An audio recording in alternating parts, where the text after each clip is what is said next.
Welcome to Tenkaichi Podcast, number one under heaven for martial discussion. And now get ready for the new episode. Here I am, finally in English after a few weeks in Italian because I had plan ahead because I was away and working away from home, so I had some guests on my channel, and if any one of you that understood Italian could hear, I didn't translate it even for the Patreon. You know that every week the language that is not online is on my Patreon, because so next week will be the Italian episode, but if you are one of my Patreon, you will hear it in English. Of course, you can put your feed, the RSS feed, in your podcast app, and you will automatically be able to find all the episodes in English, past and future. So on this episode today, I want to talk kind of freely. I have a topic in mind, but it's gonna be all over the place. So follow me on my thought, because I'm thinking about this time. Okay, so this 2020 is a very peculiar year for everybody in the world. So in Italy, we had the quarantine period starting from March to about May. So now we are quite free to move around, also to train outside.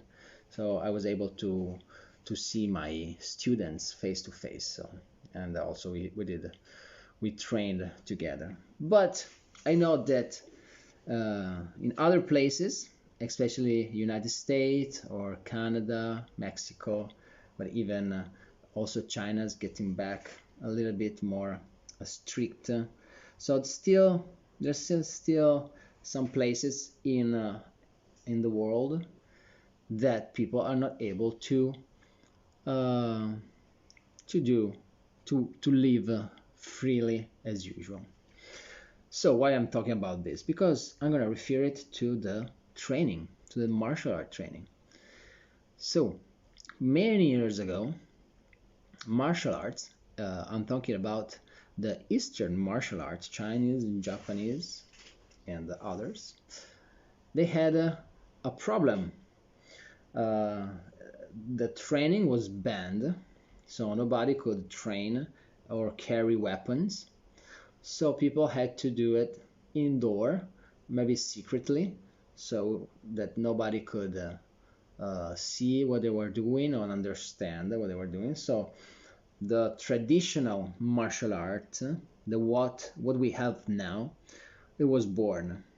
So many routine, like the kata for the Japanese or the taolu for the Chinese, were made. It was like a coding of the techniques. And I believe that what we see in the taolu, in this form, let's call it forms, okay? So these routines, I'm gonna call it forms to a better understanding. That in the forms, it's not the real technique all the time, but sometimes it's just like a placeholder. So if we have a partner to train, we could use the same technique, but it's gonna look a little bit different. It's not gonna look so pretty, so perfect. Maybe like a low position, like the mabu, the horse stance. It's super low. Also the kombu, the bow and arrow stance. They're really low stance. But if you apply it in real life, it's not all the time low. You can use it also higher. Sometimes it is required to be a low stance. So, and but there is a but. There is some good point about that. All right. So now, if you wanna learn how to fight, maybe you go to boxing class or a Muay Thai, kickboxing, MMA, jiu-jitsu, etc. And all these martial arts or these combat sports required a partner. And if you are in quarantine, you don't have a partner, maybe you have to train by yourself. And so we have the technology. I also have online classes, not only with the Patreon, also in YouTube there are some training, and you can follow me. Maybe some of you that are listening also find my class on Udemy. And so you can train at home on the traditional way, with like back in the day, by yourself inside your house. In fact, fun fact, also now we say, no, we have a class, a closed door class. That means nobody could come in, only the students. Closed door, I would say open door, when everybody can come and see and look. And in China, this door, it because was exactly like this. So they had to go inside maybe the temple, and they had to close the door, and what was taught inside the door, it was like a secret teaching, and only for the pupil, only for the students, and nobody could see it, and they could not perform what they learned inside on the outside, because it was forbidden by the law, and also to keep the secret of the art. Even if maybe some art keep the secret, some technique, but another art, the same technique, is just normal and is not a secret.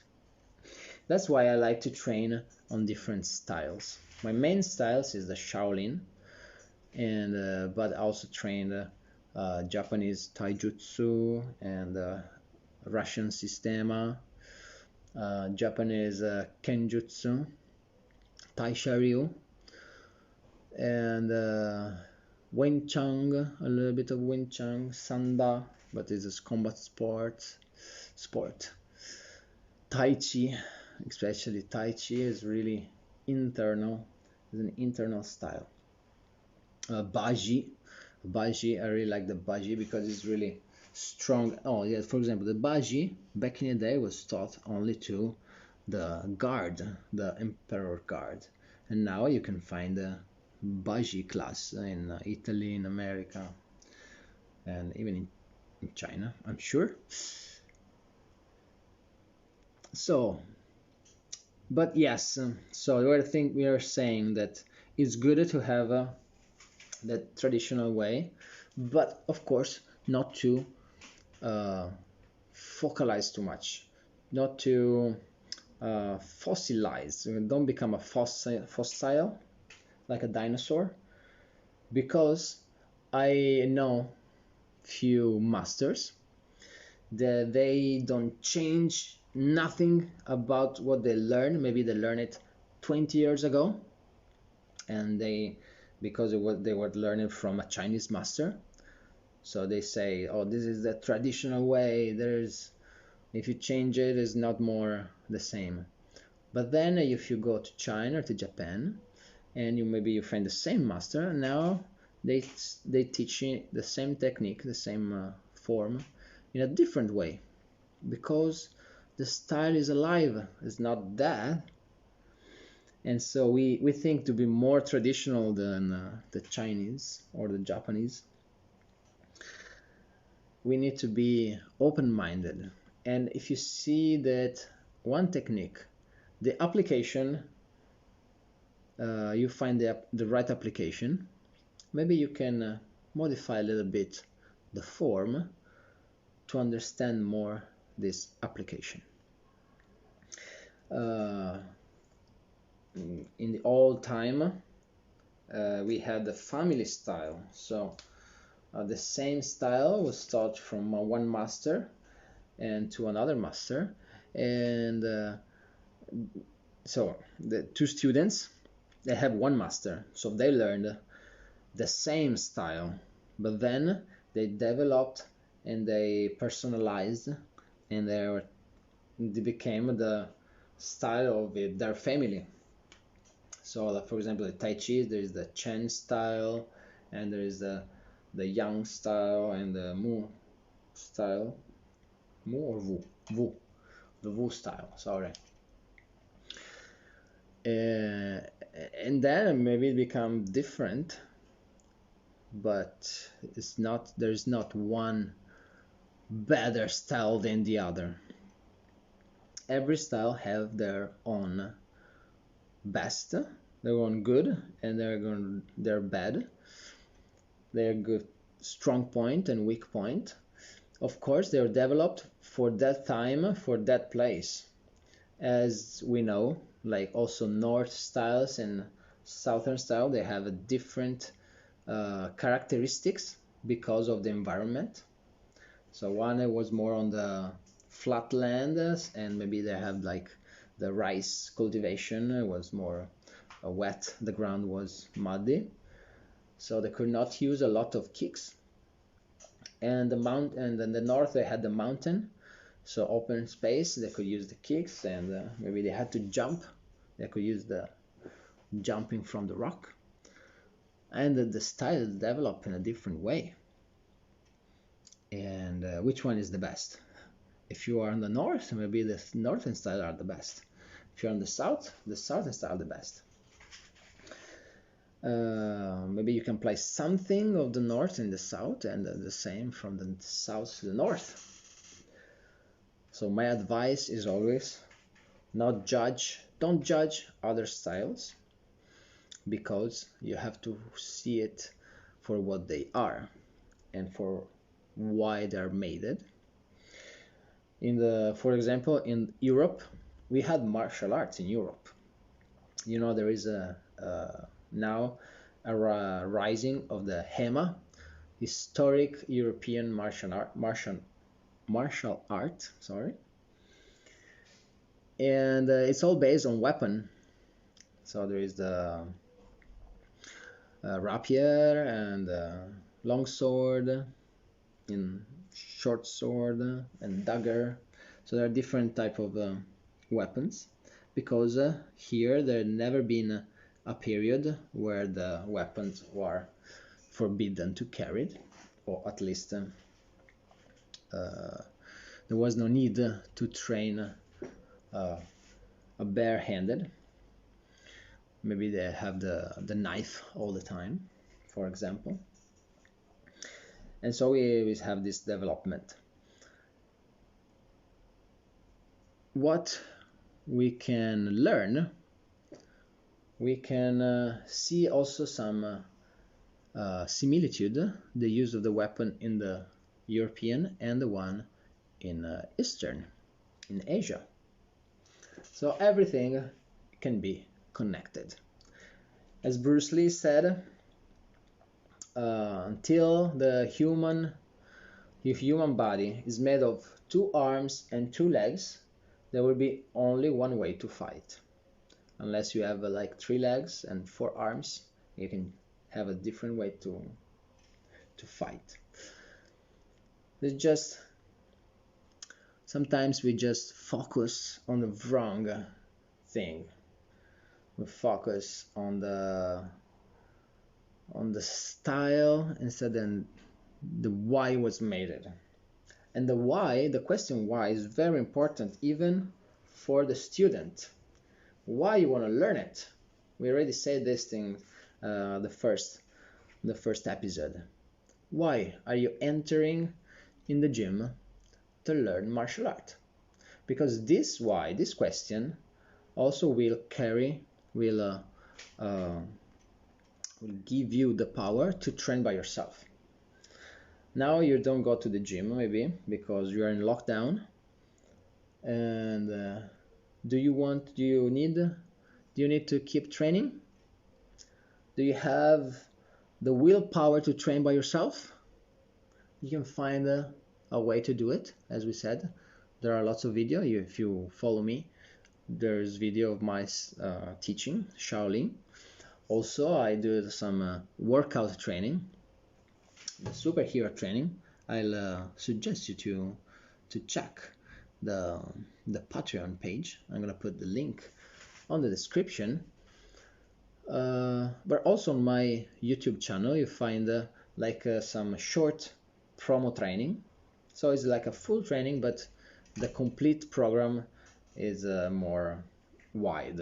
Okay, and there is like a combat training and also like a Systema training inside. So if you don't like traditional martial arts, if you don't like Shaolin Kung Fu, to train all the Taolu, all the things, maybe you like this type of training. Is more like CrossFit, let's say CrossFit.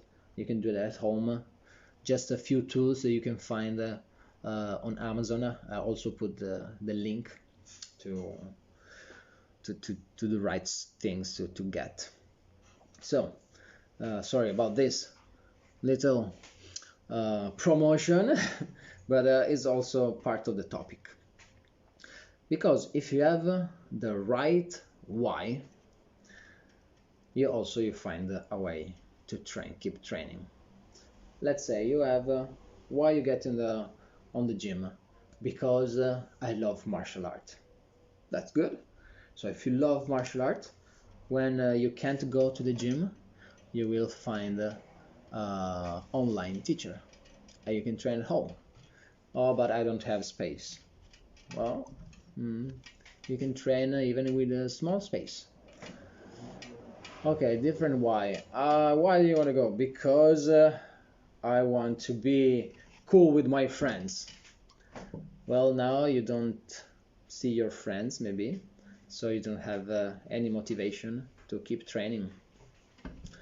Why? I go to the gym because I want to get skinny and ripped. Okay, you want to look good. No, why you want to look good? That's the second question. You want to look good because for you? Because you want to look good? You want to look at the mirror and see how good looking you are? Well, it's okay. It's a little bit superficial, but it's still a good why. And you can train at home with online training. But if you want to just look good because you're gonna look good for the girls, and maybe now you're on lockdown, you don't go out, and say, okay, well, I will have time when maybe next month I'll train. Now I don't need it, and so you don't train. Okay, can you see it? Also, there will be one moment in your training, it's in every type of training, not only martial arts, but every sport, combat sport for sure, that it's gonna be a hard day, and you're gonna be tired, and your muscle will hurt, and you're gonna ask yourself, why am I doing this? If you don't have answered that question before, maybe you will give up. You will give up the training, and after a few years you will maybe regret and said, oh, I wish I could kept, and that'll be a shame. Why am I doing this? This push-up, why I have to do push-up? Why I have to stretch my legs? Feel pain. It's really painful, the stretching. But if you think, all right, I'm stretching, I'm feeling the pain now, but because I'm gonna kick higher later. I'm gonna do push-up now, even if I can't even raise my body from the ground, but I'm gonna push even harder. Because tomorrow I will do one push-up. And the next day I will do 2 push-ups. And I'm gonna punch so hard. And my body will feel good. And I will feel good. It's also mind training. If you give up when the things get tough in the gym, you may also give up when things get tough in life. And some parents, they kind of know this, and they wanted to their children to learn it, and they send it to me. And of course I say these things, but then maybe they go to their parents and say, I don't want to go to Kung Fu anymore, I don't like it. And the parents, oh, okay, poor child, let's find something else that you like eating ice cream or stay in front of the TV. So if I teach hard way, okay, my duty is not to make them have fun. My duty is to make them get tough, and then they're gonna have fun too, because I also do I'm gonna make them play or something, but they need to get tough too. So my work is wasted if the parents don't support me. Of course, for adults it's different, but they must know this. If they come on my gym and say, I'm here because I want to get tough, I want to get tougher, I want to learn, and okay, then do it. Then do this technique 20 times. 20 times. Yes, just to work, just to warm up. And then you have to do the whole things 50 times. 50 times, that's boring. Is it boring? Or just too tough for you? That's my inside question that I never say. But that's a question everyone have to have. Now you know that I'm a traditional, let's say traditional Shaolin teacher, but I'm really supporting the sparring because it makes better in the normal situation, in a real life situation. But yes, as a traditional style teacher, I like that my students learn the right way to strike. Okay, and sometimes I see some little problem on the punch, some imperfection, and sometimes I'm afraid to say, okay, no, you're almost right, but it's not good enough, not good enough. And of course, if I say many times, the student will get depressed. But they're improving, they're good students. Everybody can be good in martial art if just put a little bit of patience in act. You have to act impatient. It's not a passive thing to be patient. And just pay attention on the right movement, pay attention of the body, because martial artists, or at the beginning when you start a martial art, you see all this move and you say, oh, that's not natural, that's really hard to do it, why can't I do it like this? Oh, because that is the wrong way to do it. And if you listen to your body, you will feel that this type, the traditional punch, okay, the one we see in the old movie, you know, the Karate Kid, from the hip and straight punch, and then you have to pivot the wrist at the end, you have to turn it at the end. Sometimes, if you don't think about it, you don't turn the punch at the end when you start to learn.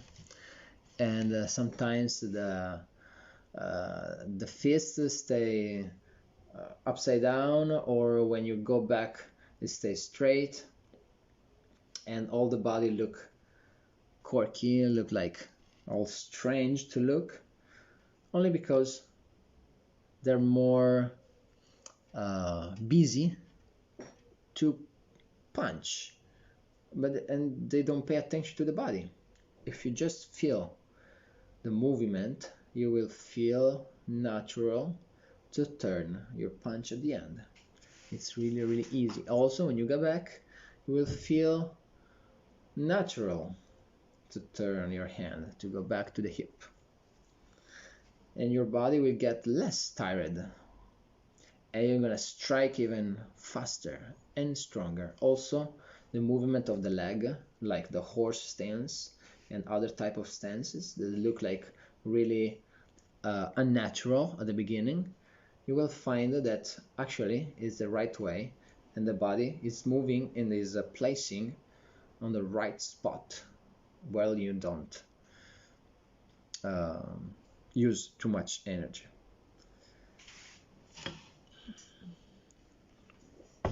All right, so I think I've said enough on these topics. I want just to share these things with you, that we are in a situation where the traditional martial arts are actually a good type of training, but also don't forget, when you can, to do the applications. I remind you my channels, or the podcast. We have the Tenkaichi tournament in Facebook and Instagram. Also my personal channels, the Master Simone Marini, YouTube, Facebook and Instagram. Also the Patreon, where you can find the training, the Shaolin training, also the superhero training. Also we have a new tier, the Qigong training, so you can train some Qigong. We have the Patuanchin, the Shaolin Patuanchin, and also Chanchuan Patuanchin. What do we have? We have also a sponsor. We have it's called Brutal Lifters, and you can find gadgets, you can find t-shirts for your sports, but also good looking to go outside on a casual way. And if you use the code Simone20, it's like Simone20, you're gonna find it on the link below here. You will receive a 20% discount, and you will also support this channel. So I hope to hear you, I hope you to hear me also in the next weeks. And as I always said, remember to always train and train good.